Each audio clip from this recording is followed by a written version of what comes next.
Hi guys, magandang araw po sa inyong lahat. Ito naman pong kaibigan nyo si Jake. Sa video natin ngayon, magbibigay lang po ako ng sarili kong opinion tungkol dito sa headline na basa ko. Sabi daw ni VP Sara, wag daw uuwi si Tatay Digong dito sa Pilipinas o baka maging Ninoy Aquino daw siya. Before tayo guys magsimula, magpapasalamat muna po ako sa lahat ng mga viewers, subscribers, followers ng channel ko. Maraming salamat po sa inyong walang sawang panonood at suporta. Kung bago lang kayo sa channel ko at gusto nyong video na ito, paki-like lang po, share, and huwag kalimutang mag-subscribe. Ito po ay nabasa ko kagabi na kung uuwi daw si Tatay Digong dito sa Pilipinas, baka Ninoy Aquino daw siya, assassination. Ako po. Kinumpir pa si Tatay Digong kay Ninoy Aquino. Ang layo nila, milya-milya. Una-una, Ninoy Aquino po ay wala pong kasong crime against humanity. Wala siyang pinapatay. Ikalawa po, dignified po si Ninoy Aquino. Hindi yun nagmumura. Number 3, hindi yan minumura na ang Diyos.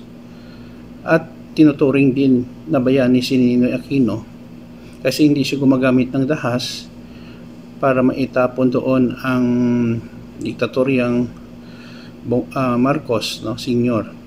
Si Tatay Digong, may kaso po ito, no, crime against humanity sa ICC. So dapat doon lang talaga siya. Other reason, if example lang po, no, kung ipapatay ng pamahalaan si Tatay Digong, anong makukuha nila? Wala. Number 1, one term lang si PBBM. Ang mahal nating Pangulo, one term pa lang kasi yun pa rin ang pinapalo natin ang 1987 Constitution.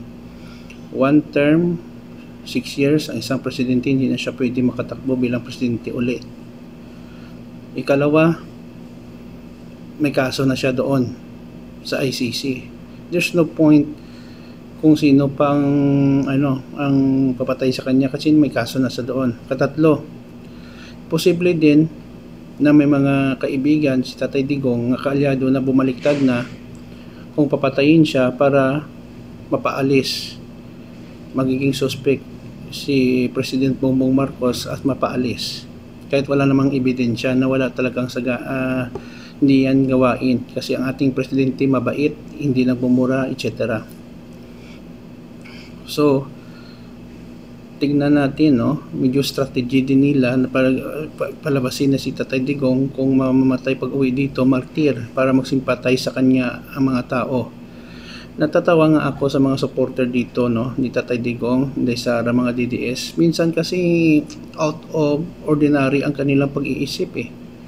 Okay lang kahit magmura ka, magpatay ka, okay lang 'yon, no? Importante follow lang sila or may na-violate sila ng mga laws, no?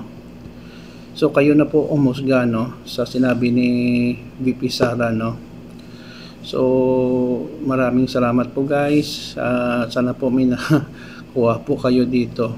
Ninoy Aquino and Tatay Digong are totally different in terms of achievements and personality. Ninoy Aquino is considered as a hero. Hindi siya naging presidente pero binuhay siyang buhay niya para maibalik ang demokrasya dito sa Pilipinas. Hindi siya nagmumura, wala siyang kaso, crimes against humanity, at matalino po ito. No, sobrang talino, no. Kahit magsalita, alam mo. Tatay Digong matalino din, kaso lang nilagyan ng kabulustugan ang kanyang mga salita, no. So yun lang po guys, thank you for panonood na sa channel ko. Kung gusto niyong video na ito, paki-like lang po. Kung may comment kayo, lagay lang yun sa comment section ng ating video. Ingat po tayo palagi, mahal ko kayo. Please subscribe, share and subscribe sa channel ko. Paalam po, ito naman po kaibigan si Jake, paalam.